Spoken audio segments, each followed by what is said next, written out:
नमस्कार, history sheeter के खास प्रोग्राम में आपका स्वागत है। मैं हूं आपके साथ आशीष पांडे।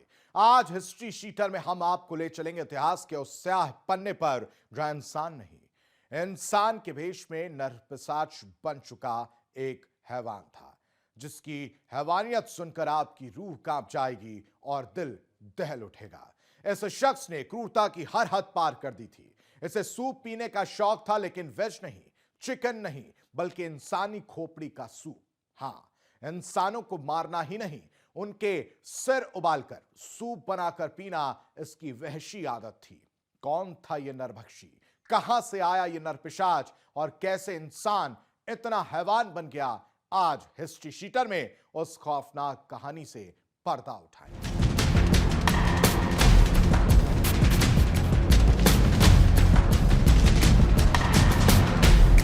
देश और दुनिया में एक से बढ़कर एक सीरियल किलर्स हुए, लेकिन उत्तर प्रदेश में एक ऐसा सीरियल किलर हुआ जिसकी चर्चा आज भी होती है। भारत के इतिहास का सबसे खौफनाक सीरियल किलर राजा कोलंदर, जिसने इंसानियत को शर्मसार कर दिया था। क्या कोई सोच सकता है कि कोई इंसानी खोपड़ी को उबालकर उसका सूप बनाकर पी सकता है? साल 2000 में लखनऊ के मनोज सिंह की हत्या के बाद जब पुलिस ने इस दरिंदे के फार्म हाउस पर छापा मारा, तो जो मिला उसे देखकर पुलिस वालों की रूह कांप गई थी।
कभी कभी अपराध किसी गुस्से से नहीं, किसी बीमारी से जन्म लेता है। एक ऐसी सोच जो इंसान को इंसान नहीं रहने देती। नाम राम निरंजन, पहचान राजा कोलंदर और कहानी हिला देने वाली। राजा कोलंदर दिखने में आम, लेकिन दिमाग में असामान्य।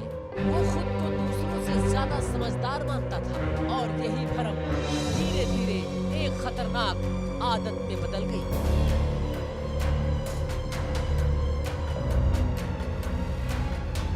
उसका मानना था कि किसी और के दिमाग को पाने से उसकी सोच और तेज होती।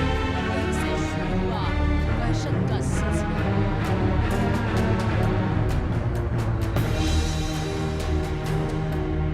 राजा कोलंदर शिकार ढूंढता था। अकेले लोग, जान पहचान वाले, या वो जिन पर शक न हो। हत्या के बाद वो एक काम जरूर करता था, सिर्फ वो अपने पास रखा। उसके लिए सिर्फ शरीर का हिस्सा नहीं, उसकी सोच का जांच में सामने आया कि राजा कोलंदर सिर से दिमाग को अलग करता और उसे उबाल कर सूप बनाता। उसकी मान्यता थी कि ऐसा करने से दिमाग तेज होता है। ये कोई विज्ञान नहीं, ये था एक खतरनाक भरम। यह आदत एक दिन में नहीं, शुरुआत हुई भरम से, फिर वो भरम आदत बनी और आदत जुर्म में तब्दील हो गई। हर वारदात के बाद उसका भरोसा और मजबूत होता गया कि वो सही कह रहा है। एक हत्या, फिर दूसरी, और फिर रुकने का कोई इरादा नहीं। अलग अलग इलाकों में 14 लोग लापता हुए। किसी को शक नहीं था कि सबका कनेक्शन एक ही नाम से जुड़ा है। जब पुलिस फार्म हाउस पहुंची और जमीन खुदवाई तो सामने आया सबसे भयानक सच। मिले 14 नरमुंड, हर खोपड़ी एक कहानी जो कभी पूरी नहीं हुई। अपराध की दुनिया में कई सीरियल किलर हुए, लेकिन उत्तर प्रदेश का राजा कोलंदर वो नाम था जिसने इंसानियत को शर्मसार कर दिया। सरकारी नौकरी में रहते हुए वो बन गया नरभक्षी। इंसानों का सिर काटता था, खोपड़ियां सजाता था और दिमाग का सूप पीता था। एक आम इंसान के दरिंदे बनने तक की वो कहानी, खौफ का दूसरा नाम राजा कोलंदर।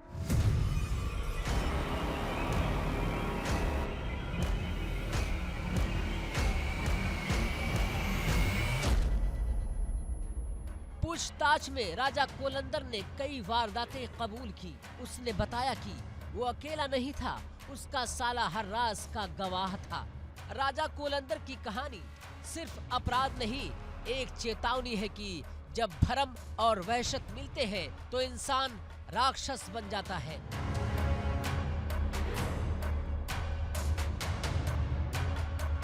प्रयागराज के जंगल, एक ऐसा नाम जिसने इंसान और हैवान के बीच की रेखा मिटा दी, जिसने हत्या को सिर्फ जुर्म नहीं, एक वहशी सोच बना दिया। साल 2000 जब पुलिस ने इस फार्म हाउस की जमीन खुदवाई तो जमीन के नीचे दबे थे 14 नरमुंड। हर खोपड़ी एक अधूरी कहानी, हर हड्डी एक चीख। हमें यकीन नहीं हो रहा था, इतनी बेरहमी, और वो भी एक नहीं 14 लोग। एक साधारण परिवार प्रयागराज में, जो पहले इलाहाबाद था, वहाँ पैदा हुआ एक राम निरंजन नाम का एक व्यक्ति, जो बाद में अपनी महत्वाकांक्षाओं के रहते हुए अपने आप को राजा कोलिंदर कहलवाने लगा। और उसका जो शुरुआत की जो ज़िंदगी थी बहुत ही ऑर्डिनरी थी। नैनी के अंदर इंडियन ऑर्डिनेंस फैक्ट्री का छोटा सा एक प्लांट था, उसमें नौकरी से शुरुआत करनी उसने की।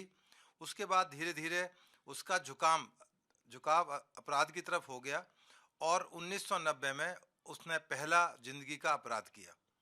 उसके बाद उसने अपराध की दुनिया में वो तहलका मचाया, तमाम तरह के सीरियल उसके ऊपर बने, तमाम तरह की किंवदंतियाँ, तमाम तरह की कहानियाँ उसके बारे में आज तक चर्चित हैं। क्योंकि जिस तरह से वो अपराध को अंजाम देता था वो अपना आप में बहुत ही खौफनाक तरीका था।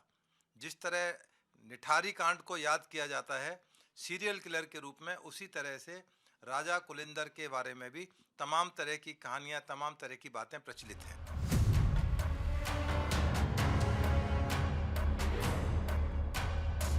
राजा कोलंदर मानता था कि इंसानी दिमाग खाने से सोच तेज होती है। वो जिसे मारता उसका सिर अपने पास रखता और जिस्म सुअरों के आगे फेंक देता। ये कोई भूख नहीं थी, ये थी बीमारी, एक खतरनाक बीमारी। फार्म हाउस से मिले एक लाल डायरी जिसमें लिखे थे नाम, तारीखें और मौत का हिसाब। पहला नाम काली प्रसाद श्रीवास्तव, साल 1997 से लापता। तुम्हारे पास बहुत दिमाग है काली, मुझे भी चाहिए।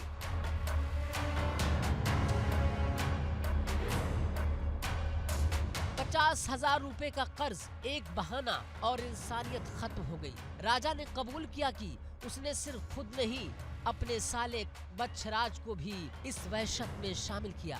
बच्छराज हर गुनाह में साथ, हर राज का गवाह, हर खामोशी साथी। पुलिस अधिकारी पूछताछ में उसने सब माना, लेकिन चेहरे पर कोई पछतावा नहीं। पत्रकार धीरेन्द्र सिंह की हत्या वो कड़ी बनी जिससे पूरा सच सामने आया। देश सन्न रह गया जब पता चला कि ये सिर्फ एक मर्डर नहीं, सीरियल किलिंग थी। राजा कोलंदर एक नाम जो हमें याद दिलाता है कि असली राक्षस कभी कभी इंसानी शक्ल में होते हैं।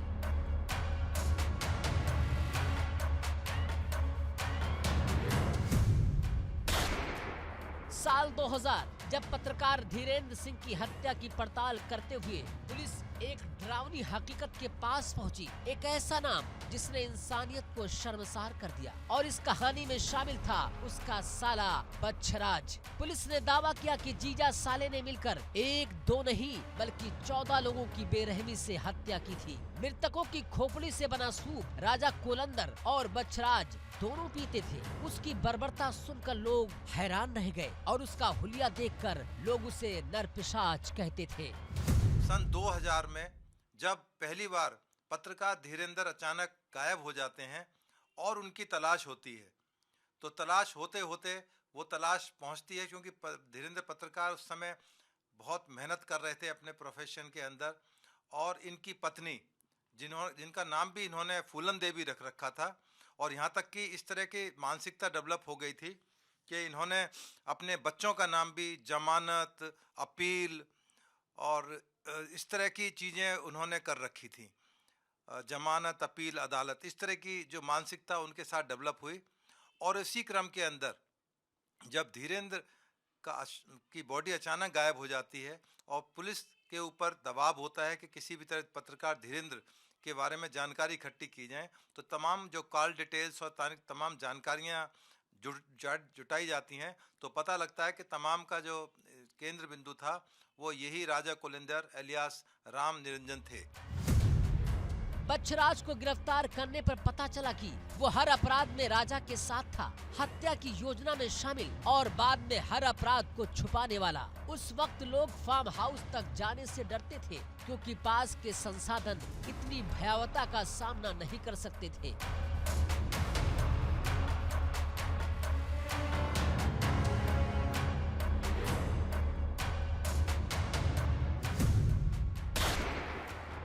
पुलिस को फार्म हाउस से एक लाल डायरी मिली।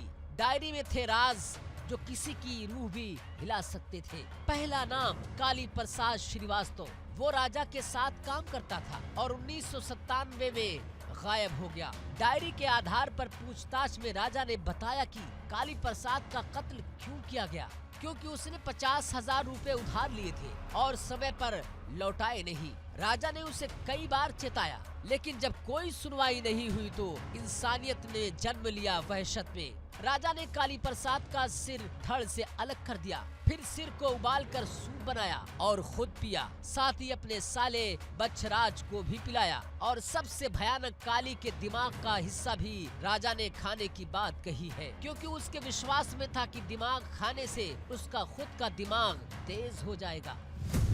ये कोई 1, 2, 3 दिन की वारदात नहीं थी। राजा की वहशी सोच धीरे धीरे रोजमर्रा की आदत बन गई।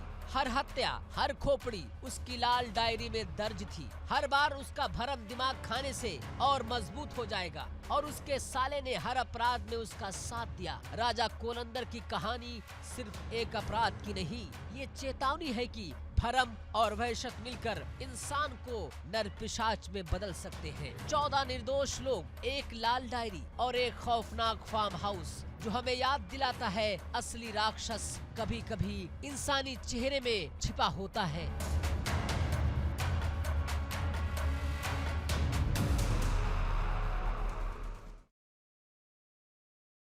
उन्नीस सौ 80 से 90 के दशक में प्रयागराज के केंद्रीय आयुध भंडार यानी COD चिवकी में एक साधारण सरकारी कर्मचारी था, राम निरंजन कोल। शंकरगढ़ का यह युवा सरकारी नौकरी में रहते हुए भी ज्यादा पैसे कमाने की चाह में धीरे धीरे अपराध की दुनिया में प्रवेश कर गया, लेकिन उसे किसी ने रोका नहीं और ना ही किसी ने उसे टोका।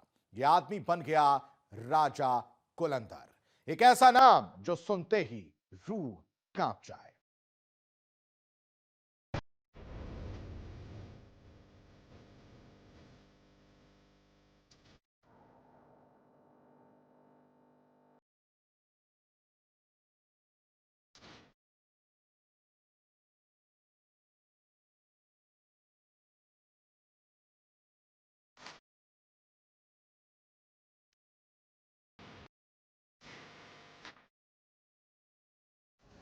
अपराध की दुनिया में हमने कई सीरियल किलर्स के बारे में सुना है, लेकिन उत्तर प्रदेश का राजा कोलंदर एक ऐसा नाम जिसे सुनकर आज भी लोग की रूह कांप जाती है। ये महज एक हत्यारा नहीं था, बल्कि एक ऐसा नरभक्षी दरिंदा था जिसने क्रूरता की सारी हदें पार की थी। राजा कोलंदर के नाम से कुख्यात राम निरंजन की कहानी किसी डरावनी फिल्म से कम नहीं है। वो इंसानों को मारकर उनकी खोपड़ी को सजाता था और उनके दिमाग का सूप बनाकर पीता था। पुलिस रिकॉर्ड के मुताबिक राजा कोलंदर उर्फ राम निरंजन की पत्नी का नाम फूलन देवी था।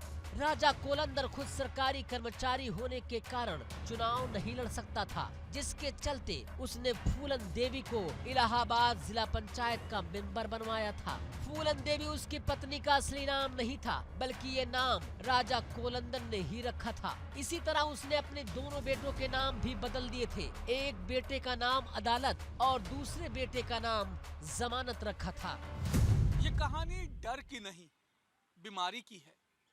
एक ऐसा भ्रम जिसने इंसान को हैवान बना दिया। राजा कोलंदर, वो शख्स जिसे लगता था कि इंसान का दिमाग खाने से उसकी सोच तेज होगी, बस इसी वहशी सोच 14 हत्याओं को।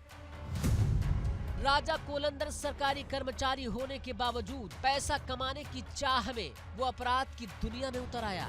उसने कई निर्दोष लोगों की हत्या की, उनके सिर काट कर अपने पास रखा और उनका सूप पीता था। कुछ और बताए उससे पहले बताते हैं कि राजा कोलंदर का नाम कैसे पड़ा और कैसे जराइम की दुनिया में उसने कदम रखा। साल 1998 में पहली बार राम निरंजन का नाम मर्डर के साथ जुड़ा। धूमनगंज थाना इलाके के मुंडेरा मोहल्ले में टीवी वीसीआर किराए पर देने वाले युवक की मर्डर में उसका नाम आया तो फरार हो गया था राम निरंजन का नाम। इसके बाद एक कई मर्डर में सामने आया, जिससे पूरे इलाके में उसकी दहशत हो गई। साथ ही लोग उसके नाम का रौब मानने लगे। इसके चलते राम निरंजन की कोल जाति के लोगों ने उसे अपना राजा मान लिया और सब उसे राजा कोलंदर कहने लगे। पुलिस फाइल में भी उसके खिलाफ दर्ज मुकदमों में यही नाम लिखा जाने लगा। पुलिस रिकॉर्ड में राजा कोलंदर को सन की सीरियल किलर बताया गया। पुलिस ने जब उसे एक केस में रिमांड पर लिया तो उसने खुद बताया कि वो जिसकी हत्या करता था उसका सिर काट कर अपने पास रख लेता था। ये सिर लेकर वो पिपरी स्थित अपने फार्म हाउस पर जाता था, जहां सिर को खौलते पानी में उबालता था और उसके भेजे का सूप बनाकर पीता था।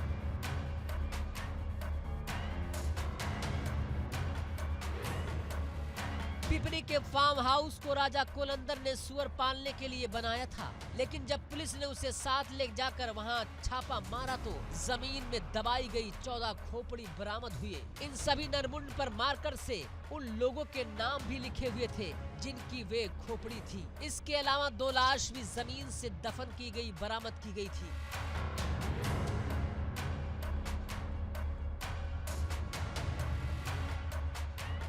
पुलिस रिकॉर्ड के मुताबिक राजा कोलंदर इतना सरकी था कि अगर कोई आदमी उसे पसंद ना आए तो उसकी हत्या कर देता था। ऑर्डिनेंस फैक्ट्री के एक कर्मचारी की हत्या उसने महज कायस्थ होने के कारण कर दी थी। उसने पुलिस को बताया कि कायस्थ लोगों का दिमाग बेहद तेज होता है, इस कारण उसे उस आदमी से डर लगता था।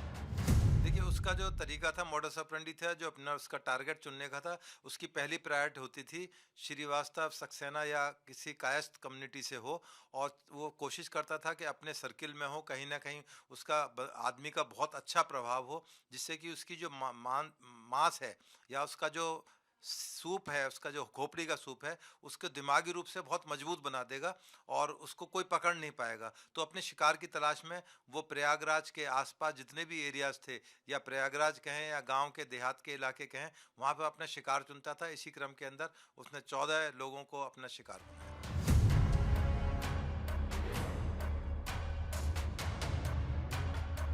राजा कोलंदर की हैवानियत का सबसे बड़ा खुलासा 14 दिसंबर 2000 को हुआ, जब पत्रकार धीरेन्द्र सिंह लापता हो गए। उनकी लाश 18 दिसंबर को यूपी-एमपी बॉर्डर पर रीवा में बिना सिर के मिला। जांच में पता चला कि 14 दिसंबर को धीरेन्द्र की बाइक पर राजा कोलंदर के दिखने की जानकारी मिली थी। पुलिस ने जब सख्ती से पूछताछ की तो राजा कोलंदर ने हत्या स्वीकार कर ली। हालांकि राजनीतिक दबाव के कारण मामला दबा दिया गया और धीरेन्द्र की खोपड़ी नहीं मिली।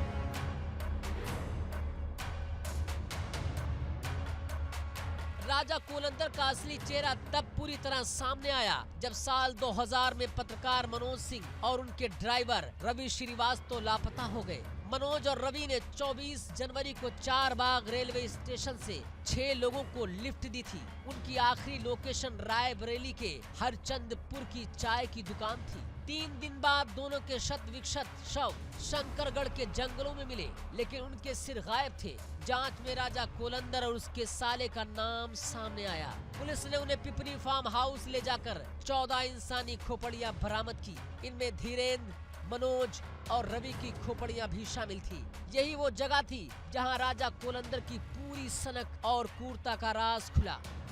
जब उनको उनके फार्म हाउस पर, उनके घर पर रेड की जाती है, पुलिस छापेमारी करती है और तमाम चीज़ों को निकालती है, खोजती है, तो उसी दौरान में एक डायरी मिलती है। डायरी के अंदर वो तमाम राज छिपे हुए थे, जिन जिन के साथ में इसने अपराध किया था, जिनका मर्डर किया था। मर्डर करने के बाद उनकी खोपड़ी का वो सूप पीता था और ख़ास तौर से ये श्रीवास्तव, सक्सेना, कायस जो फैमिली होती थी उन पर ज़्यादा अटैक करता था, क्योंकि इसकी मानसिकता में कहीं ना कहीं ये बैठ गया था कि जो कायस्थ खोपड़ी बहुत दिमागदार होती है और बहुत ही बुद्धिमान लोग माने जाते हैं। तो वो जो बात थी इसके दिमाग में, तो इसलिए ज़्यादातर जो इसके शिकार थे वो कायस्थ जाति से रहे।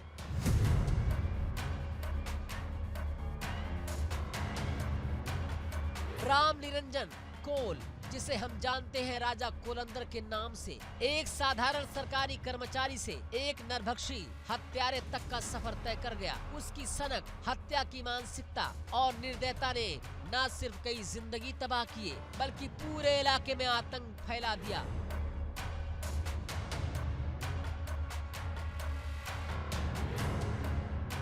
राजा कोलंदर की कहानी हमें ये याद दिलाती है कि कभी कभी सबसे सामान्य इंसान के अंदर भी अंधेरा छुपा होता है, और जब वो अंधेरा बाहर आता है तो दुनिया उससे सामना करने के लिए तैयार नहीं होती।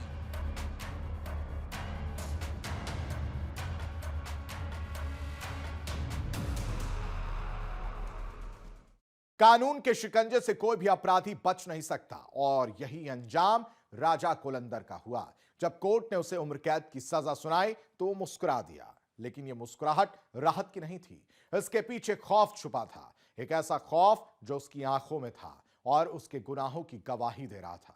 जिसने इंसानियत की हर हद पार की, आज वही सलाखों के पीछे जिंदगी काट रहा है, क्योंकि अपराध कितना भी खौफनाक क्यों ना हो, कानून आखिरकार अपना काम कर ही देता है।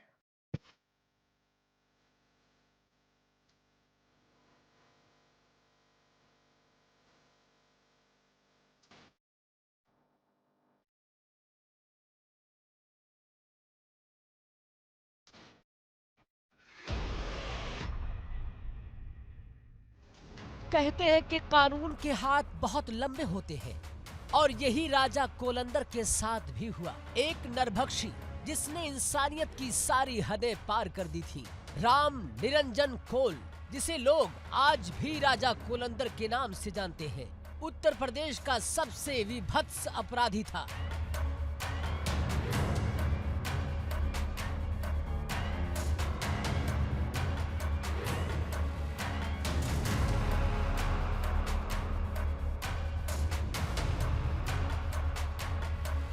पुलिस ने राजा कोलंदर को पकड़ने के लिए जब पिपरी फार्म हाउस में छापा मारा तो 44 इंसानी खोपड़ियां जमीन में दबाई हुई मिली।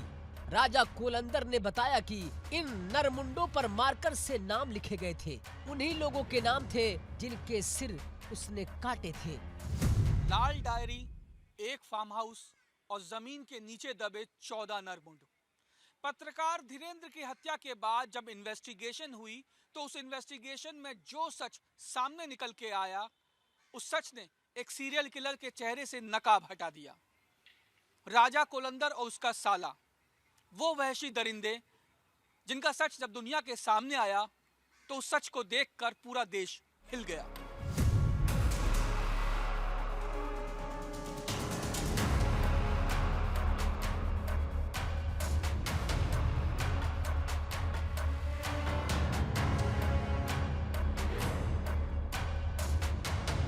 कहते हैं हर हत्या के बाद वो सिर को फार्म हाउस लाता, खौलते पानी में उबालकर साफ करता और फिर जमीन में दबा देता। बरामद नरमुंडों में पत्रकार धीरेन्द्र सिंह का नाम भी लिखा हुआ था। मनोज और रवि की खोपड़ियां भी इसी फार्म हाउस से मिली। देखिए, ये अपराधी की एक मानसिकता होती है कि उसको ओवर कॉन्फिडेंट था कि मैं कभी भी पकड़ा नहीं जाऊंगा, मैं इतना चतुर और चालाक हूं कि मेरी कोई भी गलती हो नहीं पाएगी, और गलती प्रूफ होने का वो अपना क्लेम करता था कि मैंने ऐसी कोई गलती नहीं है। बल्कि जब उसका ट्रायल हुआ तो उसने कोर्ट में बहुत सारी खुद भी जिरहें की कि मेरी इसमें कोई गलती नहीं थी, मुझे अननेसेसरी पुलिस ने प्लांट कर दिया है, मुझे फंसा दिया है। और चूंकि उसकी राइटिंग उसकी थी और उसकी मानसिकता बताती थी कि वो एक लिस्ट इसलिए बनाता था कि उसकी लिस्ट लंबी हो और वो बता सके, कभी ऐसे राज खुलें कि देखो मैं कितना बड़ा सीरियल किलर हूँ। इसी चीज़ के तहत उसने तमाम चीज़ें जो उसके खुद के खिलाफ चली गई, क्योंकि खुद की उतनी उसकी हैंड राइटिंग थी, तमाम चीज़ें जो इन्वेस्टिगेशन की गई उस टाइम के पेज, तमाम तरह की डायरी के अंदर जो लिखी चीज इबादतें थी, जब कंपैरिजन के लिए एफएसएल में भेजा गया तो पुलिस ने बियॉन्ड डाउट प्रूव कर दिया कि 14 नाम जो भी थे तारीख वाइज ये केवल और केवल राजा कुलिंदर की से संबंध रखते हैं। इसी वजह से उसको आजीवन कारावास भी हो पाई।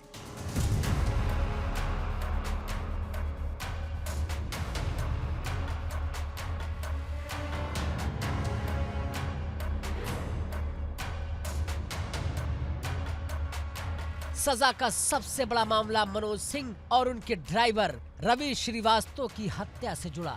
24 जनवरी 2000 को लखनऊ से टैक्सी में चारबाग रेलवे स्टेशन से रवाना हुए दोनों रायबरेली ले जाए गए। जंगल में उनकी हत्या की गई। कुछ दिन बाद दोनों के नग्न और शत विक्षत शव जंगल में मिले, लेकिन सिर गायब था। पुलिस जांच में राजा कोलंदर और उसके साले का नाम सामने आया। यही वो केस था जिसने राजा कोलंदर की सनक और क्रूरता को पूरी तरह उजागर किया।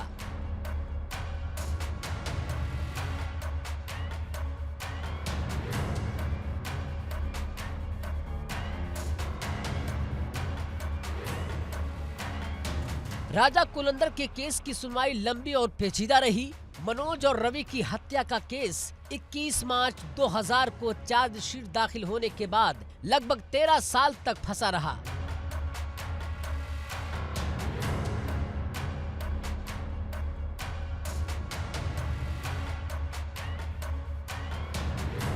ट्रायल शुरू होने में मई 2013 तक का समय लग गया। अंततः लखनऊ की अदालत ने राजा कोलंदर और उसके साले को दोषी ठहराते हुए उम्र कैद की सजा सुनाई। दोनों पर 2.5 लाख रुपए का जुर्माना भी लगाया गया।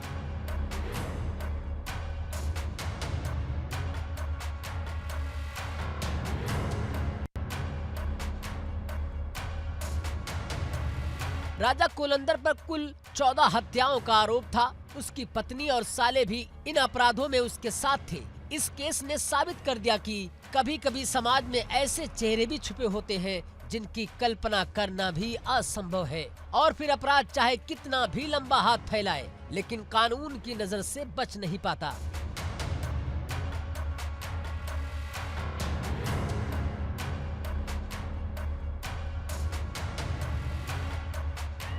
इसलिए अपराध की सच्चाई अंततः उजागर हो ही जाती है।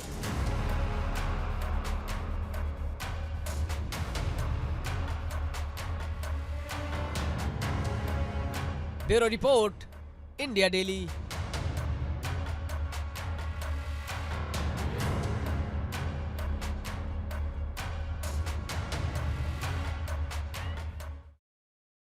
आज के हिस्ट्री शीटर में फिलहाल इतना ही। आज आपने देखा अपराध की वो कहानी जो इंसान खुद ही सबसे बड़ा हैवान बन गया, लेकिन यह आखिरी नहीं है। अगली बार हम फिर लौटेंगे किसी गैंगस्टर की काली दास्तां के साथ, किसी नरभक्षी की खौफनाक सच्चाई लेकर, या फिर किसी खूंखार बदमाश की पूरी क्राइम कुंडली के साथ। तब तक याद रखिए, कानून से कोई नहीं बचता और हर अपराधी का नाम एक दिन हिस्ट्री शीटर में जरूर दर्ज होता है।